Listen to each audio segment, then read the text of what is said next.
Hello, everyone. Welcome to LLM Tips with IJ. Today is a very, very special episode, and it's because I'm going to be interviewing my friend Caleb Adebayo.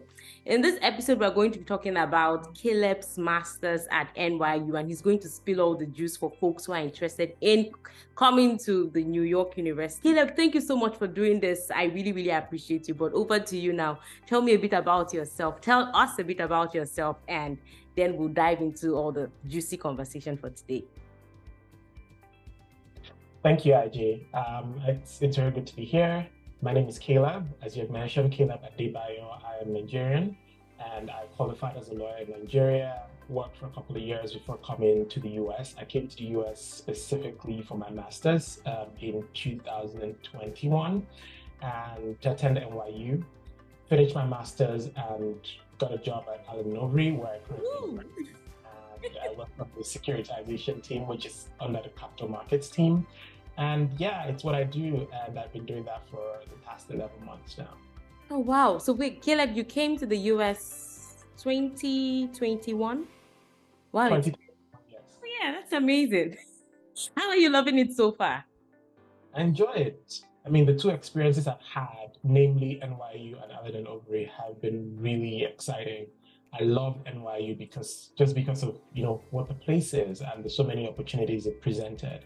And I love A&O because of the culture. It's absolutely fabulous. Lovely people, lovely culture, and it just helps you be productive and grow better at work. That's fantastic. I'm really, really excited about this conversation because NYU is a very popular school, especially for Nigerians and in New York as well, right? So I really want us to talk more a bit about NYU. But before I go into NYU, I would like to know, what was the master's application process like for you? Because you came to the US in 2021, right? So can you tell us what that process looked like for you? How many schools did you apply to? What do you think about? Just in a very short and concise way, what was that application process for you like?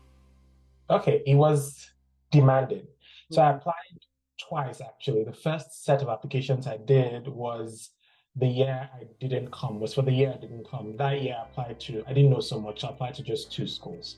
And I got one of them, which was NYU. And then the year after, and I couldn't come because I didn't have enough funding. And then the year after, I reapplied. This time, having gotten more knowledge, I applied to more schools. I applied to, I believe, 6 schools. Wow. 5 of them. The application process was it 5 schools and got into 4 of them? I can't quite remember the exact number now. But the application process was very demanding. So it required that I did my research, and it helped that I applied the year before because I had spent almost a year doing my research, and then an extra year doing the research, just trying to know what schools were best for the program I was looking for, and understanding what do these schools need, looking at people who had gained admission into these programs before and what they did, reaching out to people who had gained admission and gotten the scholarships and asking them, was it okay to review your letters that you had sent, some call it cover letter, some call it statement of purpose, just finding out what exactly they did, and just trying to know which schools had scholarships, which schools offered me the experience I was looking for. So it was a lot of research, really. And I think that's the most demanding part of the LLM process, of the application process, that you are trying to get all the information you need to apply for what you want to apply for. And of course, the writing of the statement of purpose, which is something you don't just do and forget. You come back to it and go back to it again and again, and review it, and again and again until it is properly structured for the kind of school you apply to. I think that's a lot of things jump out to me from that. So people were really central in your application process. So you were reaching out to people, asking questions, and that really played a huge role. I think the next question that comes to mind then is, why did you, it looks like you applied to NYU multiple times. Like, why? And I think I just applied to University of, I didn't do that. Like, there wasn't one school that I had my gaze set on. So why was it NYU for you? And what was the admission process like? Were there interviews? Like, what did that look like for you? Okay, I love NYU a lot, maybe a bit too. And the first reason was I had decided from the start, which comes back to the research again, just knowing what you want, and it comes from understanding the different perspectives and the different things that are out there. I never wanted a school in the UK or any other country, to be honest. I was always US focused. So that was the first thing. I wanted a school in the US, and I knew it, right? And, for so many reasons. One, I had been involved with the US back in Nigeria on a number of occasions. I was in a US fellowship program, the Obama Fellowship, the Carrington Youth Fellowship. So I had intersected with the US on a number of occasions. And I just preferred their system. And then the UK system was a bit too complex again. And so my sights were set on the US, number one. Number two, my sights were set on a prestigious university. Okay. It was going to be a prestigious university either way. Now, the third, my sights were set on a university that had an environmental and energy law program, which, my interests were set on at the time. It had to be an environmental and energy law program. It couldn't be a school that just had a general or a traditional LLM and just had a few environmental or energy law courses. And so NYU fit the bill for everything. It was a prestigious school. It had the program, a thriving environmental and energy law program, and it was in the US. And so it was my top choice. And so the first year I applied, I got in, but couldn't go because of the funding. And it was either I deferred or I went ahead to, and if I deferred, I probably would not have any scholarship the next year, or I, withdrew and reapplied, which I chose to do. And then, the second time I went with it. The application process, there were no interviews. It was just written, and then you sent it and they got back to you. So it was easier than, one where you'd have to have interviews in that sense. So let's talk about money and funding. Because I feel like I get a lot of questions from folks about scholarships. Like, how do I get a school? I want to go to a prestigious school, obviously, but funding, scholarships, what does that look like in terms of applying to NYU? Money is such a big deal with applying for master's programs. Such a big deal. And I got a scholarship, I think across some of the schools that I applied for, gave scholarships. Others did not at first, and just wanted to know what I would need to attend. But with NYU, which was the highest, well, Georgetown eventually offered a bit higher, but NYU was the better school, to be honest, for me. And so NYU gave me some scholarship. It wasn't enough. I mean, some people would think it was a lot because some people got less, but it wasn't enough. And I had to crowdfund for the rest of my fees. And there were, it was mostly crowdfunding, and, one other person who gave after the crowdfunding had finished gave a significant amount. So that really helped with the fees. With respect to how to look out for funding or, schools that offer funding, NYU does offer funding significantly, to be honest, for its LLM program. Now, can it do better? Obviously, every school can do better with funding, because there are a lot more people out there who need funding, especially in today's world where almost everybody's going abroad for their masters. But what I think NYU does is try to split its endowment across many people, as opposed to fewer people and giving them full rides, like all of them full rides. So where some other schools will take 10 people, for instance, into the program, NYU will take, say, 30 or 40. And instead of giving 10 people that amount, NYU would split it among all 40 people just to ensure everybody has access to come for higher education. So, but NYU does have a lot of scholarships. There's the full ride, which is the Hauser. It's full ride as in full. And the only thing you do is to carry yourself and come to school. Even your plane ticket. I love that. I love to carry myself and come to school. Pack your bags and enter the plane for a ticket that they paid for. Given books money, your accommodation is paid for, your everything, upkeep is paid for, your fees is settled, you're a Hausa fellow, it's a big deal. And each year, for the past number of years, Nigerians have, at least we've had one Nigerian each year, and it's been fantastic. Most of the time though, because I looked at the statistics, it's people who have a first class at some point in their studies, either undergrad or law school, mostly undergrad. So, and it makes sense that happens. And then we have the one that is called the Vanderbilt. For the Vanderbilt, it is not You don't, I mean, you get full tuition, but every other day you take care of yourself, which is fantastic. I mean, if you're covering my tuition, I can raise money to find my way there and sustain myself throughout the program. And then there's the Dean's Scholarship. There's also the Cordell, which I know only one person who has gotten so far, but that's also like the house, a complete full ride. And then the Dean's Scholarship comes in different amounts.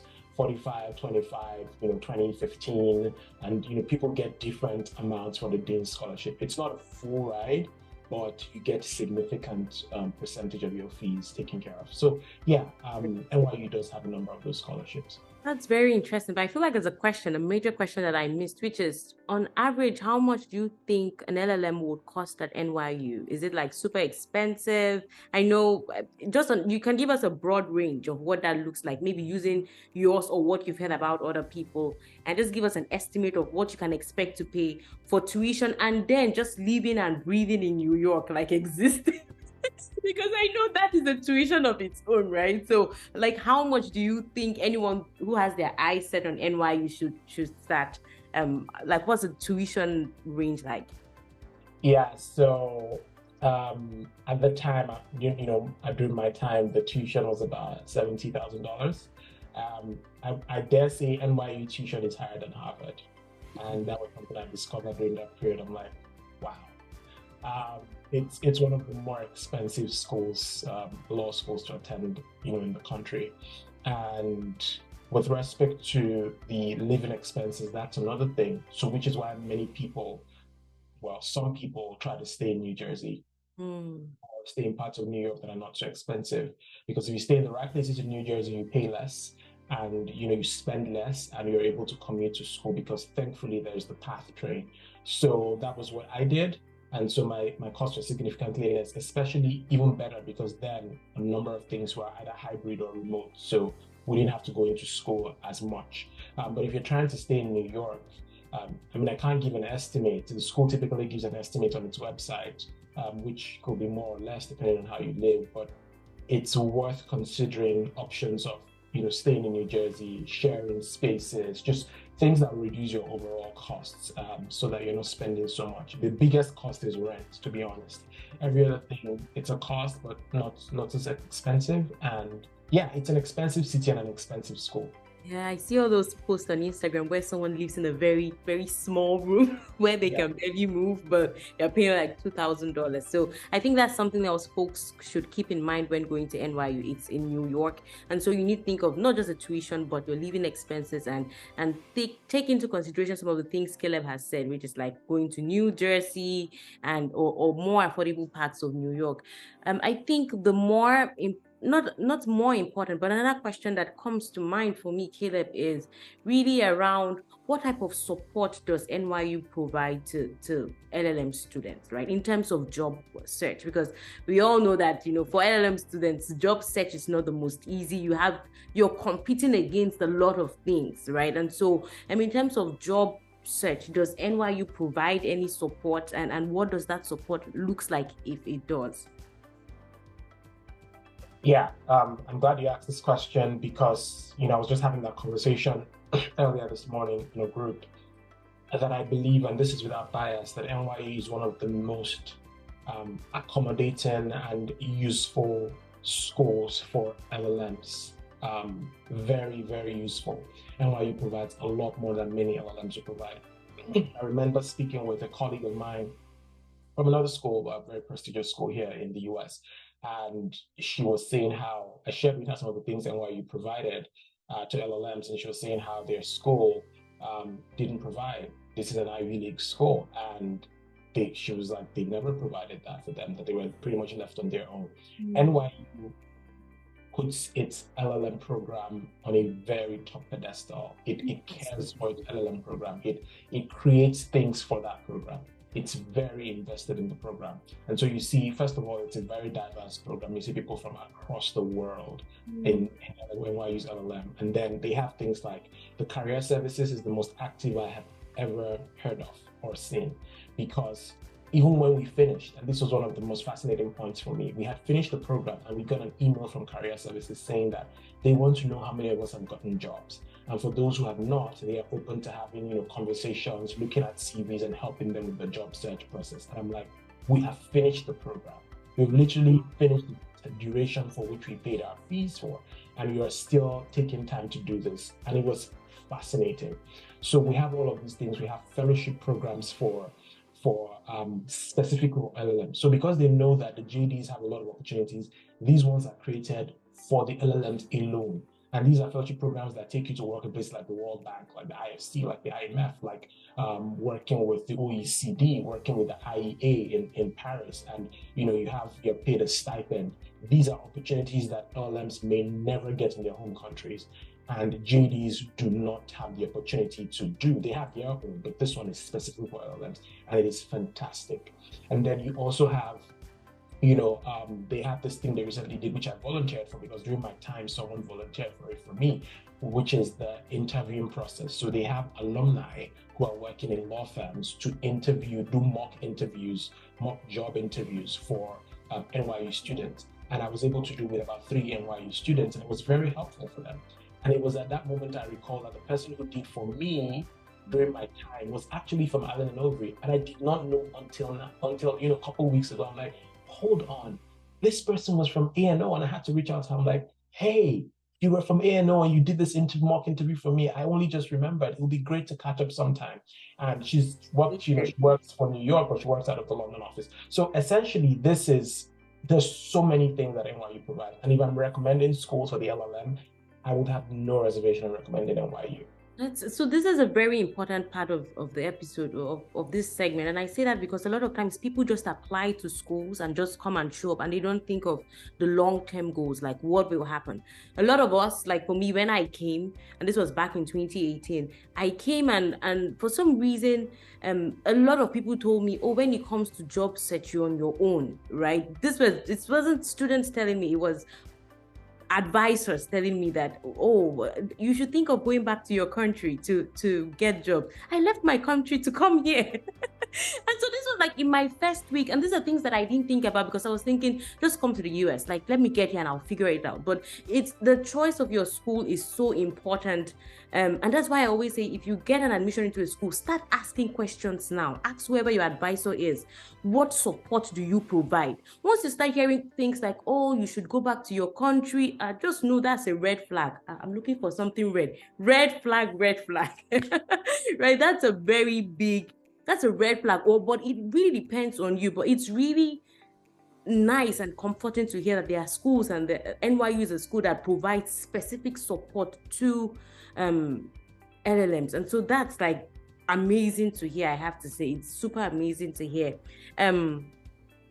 I guess I think you've already answered this question throughout, but I think this would be a good time for you to just tell us, what did you enjoy most about your time at NYU? And that's question 1. Question 2 would be, just so that we give something balanced to folks. I know you're unequivocally biased to NYU, but what challenge do you think anyone, is there any challenge someone thinking of NYU should currently start thinking about, that this could be a challenge if I come to NYU?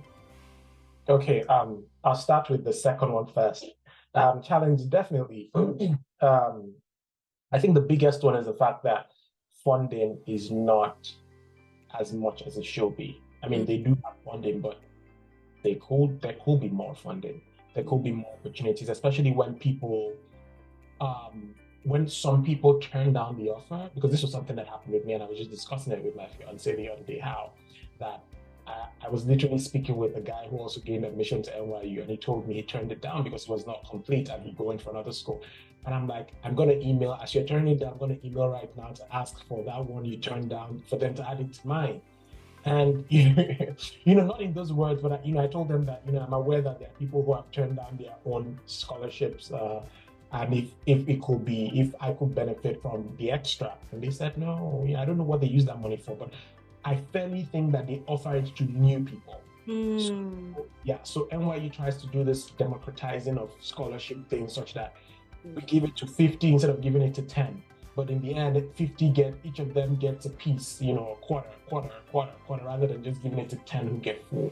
And while in some way that is arguably a better thing in some sense, there are people who would never be able to attend because of that as well. So if, there could be more funding pushed towards particularly LLMs. That would be great.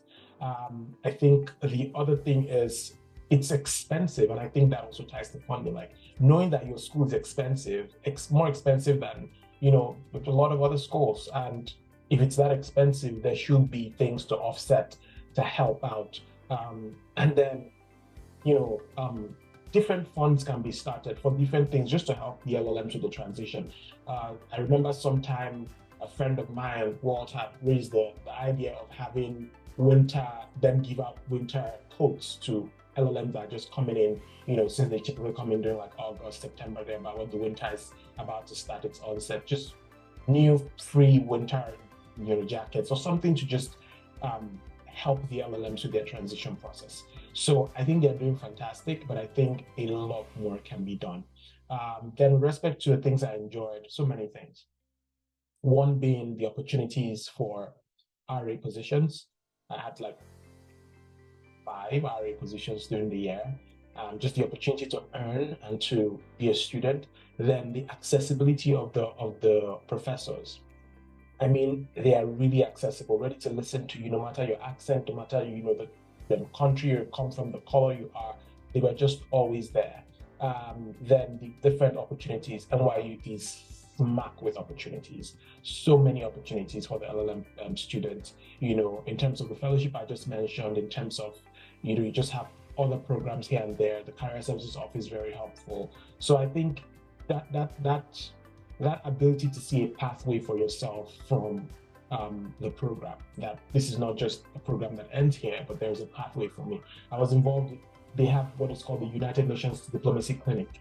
It was through that I got involved with the Maldives mission. I was working as a legal advisor for a country, an entire country, to the United Nations. It was my first experience at the UN, and all of these came as a result of the school I was attending. Many schools cannot boast about this. Again, it puts NYU in a prime position to do it because they're smack in the middle of New York and very close to the United Nations. So NYU does have a lot of benefits. Trust me, it does. But yeah, there's also a lot they have to improve on. I think that's really refreshing to hear. Thank you so much for sharing all that, Caleb. I think at this point, this will be like the last question for this segment, but one other thing we would like to know is, so for folks who want to go to NYU, is there anything they need to be doing now? Is there a way they should be packaging themselves, as we say in Nigeria, right? Is there any way they should be packaging themselves if they are interested in going to NYU, even for those scholarships, right? Do you apply separately for those scholarships, or you apply once and done with your entire application? And so, like, what can they do right now to position themselves to go to NYU?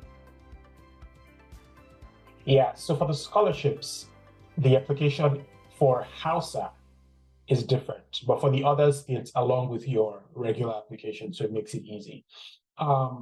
What they should be doing, first, I'll say if you're still in school, get good grades. That definitely helps with the Hausa. So that's one. But if you're out of school and you can't turn back the hands of time, I would say NYU is interested in a lot of diversity, not just in color and race, but in thinking and experience. So you want to bring that diversity of experience. You want to talk about the things you've done. So getting experience is helpful. I mean, I think it's helpful for every master's program, but I think it's also helpful for the NYU program, because you want to benefit your class in that you sit in the class and you come with some experience from your own country, and you come with your diversity of culture and cultural experiences and just everything. They want to see that. They want to see that you are also concerned about the world, not just in academics, but you really have so volunteering always helps. Just getting yourself involved in volunteering, and then seeing that you are also, there is a reason why NYU fits into your story. They want to know that it's in the long term, this is an important part of your story. And the ability to give back. Because in the end, what makes NYU is the alumni that have come out of it, and how they're able to give back in different ways. I mean, I'm still giving back, doing the interviews and everything, and being on talks and everything, just going back to inspire those coming. So convincing them that you are in that position to always give back to the school, and that you see a future where NYU is a big part of your story. I think those are very important things. That's fantastic. Thank you so much for sharing this, Caleb. I really, really appreciate you. To everyone, please watch out for our next episode where Caleb will be talking about his time at Allen and Overy, and how he got there. And this will be a good time for us to get insight to what it looks like working in big law and how to get there for folks who are currently interested in working in big law. But for now, thank you so much for joining us, and we really appreciate you. Have a wonderful rest of your day.